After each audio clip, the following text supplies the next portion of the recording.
fii 35 hectares la maanaam 15 hectares aménagés ci biir 35 hectares yooyu maanaam 15 hectares aménagés mooy 15 hectares yu am ndox mën nga cee installer asperseur mën nga cee installer goutte à goutte. fii tamit li ñi nga xamante ne moom la ñu gën di béy mu ngi nekk oignon piment gombo. fii dañ fiy liggéey à chaque jour nekkul par campagne kese daa nekk chaque jour ñoo ngi fi maanaam lii buy jeex rek ñuy def leneen. muy nawet ak muy noor. Biram Sarr travaille à la ferme agropastorale d'Agababou dans la région de Thiès. Cette ferme, installée par l'ANIDA, a créé des emplois pour 34 jeunes vivant dans la zone, organisés en GIE. Ces jeunes assurent eux-mêmes le financement de leurs activités. bu ñuy débuter campagne dañuy dem ci banque bi maanaam signé ak moom ay kayit mu lebal ñu maanaam somme bi nga xamante ne moom la ñuy soxla pour maanaam campagne bi. boo demee ba récolte lépp loo xamante ne récolté nañ ko jaay ko dañ koy verser banque. aussi tamit am nañ fi compte boo xamante ne ñu ngi koy wax compte amortissement pour en cas leneen lu fi war a yàqu. Grâce aux différentes spéculations horticoles et à la production de lait, Biram et ses amis arrivent à dégager des marges bénéficiaires confortables. année boobu li nga xamante ne moom lañ liggéeyoon yëpp mu ngi nekkoon 36 millions. ku nekk amoon na 1,8 million waa ci année bi waa ci benn campagne rek ku nekk amoon na 1,8 million. lu toll nii ku la ko installé ne la kaay nga ñàkk jëriñu baax na tamit nga ciy def loo xamante ne keneen bu ñëwee dina fekk loo xamante ne yow mi fi nekkoon ni donte sa doole mënul nga def lépp tamit yaa ngi doon def ab tuut bu ñëwee mun a roy ci loolu ndax lii njëriñ la boo xamante ne kenn waru ko bàyyi mukk mu dem ci suuf. wax dëgg na yàlla am na ñoo xamante ne depuis bi ñu fi duggee ba léegi wutatuñu leneen. À l'évidence, la mise en place de cette ferme impacte positivement sur la vie de Biram et celle de sa famille.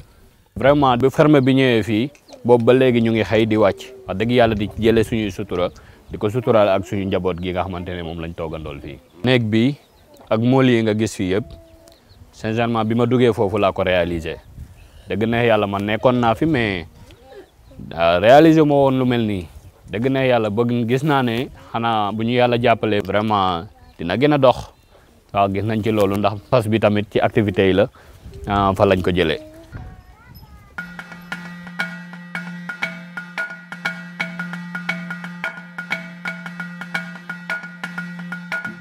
Des fermes comme celle-ci, l'ANIDA en a déjà érigé 104 avec à la clé quelques 10 000 emplois.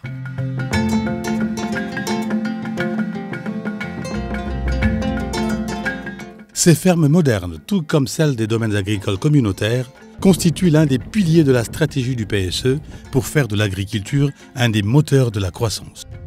À cela s'ajoute la modernisation des exploitations familiales, l'émergence d'un entrepreneuriat agricole basé sur une synergie intelligente entre l'agrobusiness et l'agriculture familiale et des stratégies pertinentes d'adaptation au changement climatique.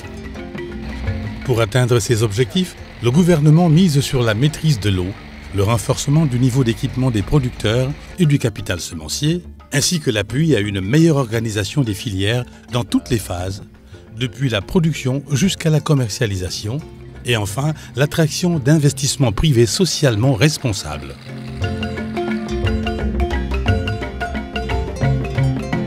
L'autosuffisance est devenue le maître mot de la politique agricole. Les résultats obtenus sont assez éloquents. Le riz paddy est passé de 405 000 tonnes en 2012 à 950 779 en 2016, soit plus qu'un doublement de la production. La filière oignon a déjà dépassé l'objectif fixé en 2017 de produire 350 000 tonnes. Déjà en 2016, 400 000 tonnes ont été récoltées, permettant à notre pays de couvrir pour au moins 8 mois ses besoins. Il en est de même pour les filières tomates et pommes de terre.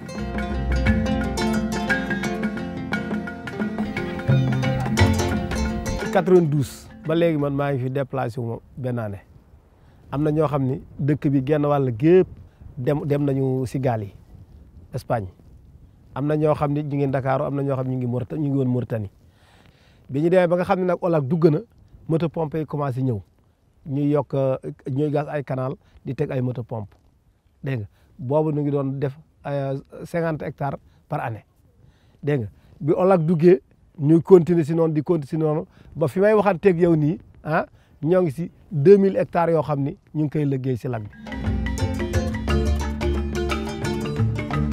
oto bi taxaw daaw sama toolu pataas si laa ko génnee 4 millions.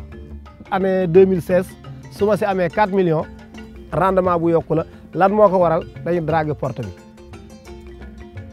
kon noo ngi gën a avancé.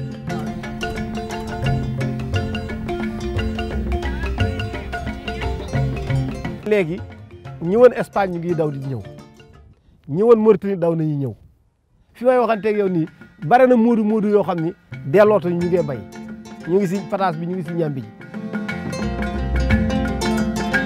Au total, les filières horticoles se portent bien. La production a atteint 1 206 000 tonnes en 2016, dont plus de 88 000 tonnes à l'exportation, notamment la mangue, les haricots et les tomates cerises. Le projet pour le développement inclusif et durable de l'agrobusiness au Sénégal, PEDIDAS, prévu dans la cuvette du Ngalam et la zone du lac de Guiers, permettra l'irrigation de l'aménagement de 10 000 hectares pour 100 000 tonnes de produits horticoles à exporter et la création de 10 000 emplois. La culture de l'arachide, elle aussi, est relancée. De 527 000 tonnes en 2012, la production a atteint 1 million de tonnes en 2015 et 960 000 tonnes en 2016. Non seulement les prix aux producteurs ont connu des niveaux jamais égalés, mais de réelles perspectives s'ouvrent pour le secteur avec l'ouverture sur les marchés extérieurs comme la Chine et une forte demande des industries. Du reste, la Sonacos, reprise en main par l'État, a redémarré ses activités sur 4 de ses sites et 3 unités industrielles privées sont en pleine activité. Aujourd'hui, un accent particulier est mis sur l'autosuffisance en riz à travers la riziculture irriguée et pluviale. En fait, le volet agricole du PSE, décliné dans le programme de relance et d'accélération de la cadence de l'agriculture au Sénégal, PRACAS, s'inscrit résolument dans une dynamique d'accélération des performances et des rendements. bu njëkk bi ñun dañu doon jógee fi ak waa Sodagri ñu jóge fi dem ba Guinée wala Gambie ut foofu matériel yàlla def na matériel ñëw na usine bi nekkoon fii dafa tëjoon léegi am nañu usine ren la ñu ko defar boobu fu mu nekk ni commencé na wol ceeb bi am nañu matériel am na parcelles yi nga xam ne def nañu ko réhabilitation am na lag lu des mais ñun daal depuis 2012 ba tey lu ñu am fii yàlla rek moo xam fu mu toll parce que am na paysans yu bari yi nga xam ne dañoo dawoon fii ñëw nañu am nañ suñu doom yi nga xam ne xale yu góor yi nga xam ne dañu doon jóge fii dem bitim réew léegi suñu organisation yi commission yi yëpp xale yu góor yi ñoo nekk foofu. Rien que dans la vallée du fleuve Sénégal, zone stratégique pour la riziculture, différents projets et programmes en cours sont évalués à plus de 170 milliards de francs CFA. Plus de 31 000 hectares de terre ont été aménagés, réhabilités ou réfectionnés. Le parc de matériel agricole et d'irrigation a été modernisé et renforcé avec 800 tracteurs, 50 moissonneuses-batteuses, 65 batteuses à riz, 1000 groupes motopompes subventionnés à hauteur de 60% par l'État. 8 stations de pompage, 18 petites unités installées et le quasi-doublement des capacités de stockage avec la construction de plus d'une centaine de magasins.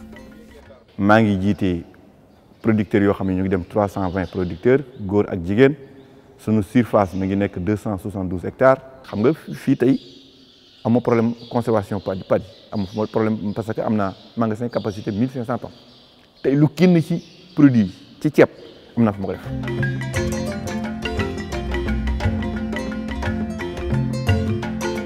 Aujourd'hui, le défi majeur réside dans le renforcement de la transformation des produits agricoles pour leur apporter de la valeur ajoutée. La bataille est bien engagée avec l'installation de plusieurs unités industrielles. Ainsi, on note une nette amélioration du plateau technique des unités de transformation, améliorant ainsi fortement la qualité du riz de la vallée. C'est dire que de réels efforts ont été consentis par les pouvoirs publics pour booster le secteur agricole et gagner définitivement le pari d'une agriculture moderne et rentable. L'émergence de véritables entrepreneurs agricoles, avec un accroissement sensible des revenus dans toutes les filières et la création de milliers d'emplois, sont autant d'atouts qui permettent au Sénégal de continuer à réduire significativement ses importations de produits alimentaires et de se positionner progressivement sur les chaînes de valeur mondiale avec une offre diversifiée et de qualité.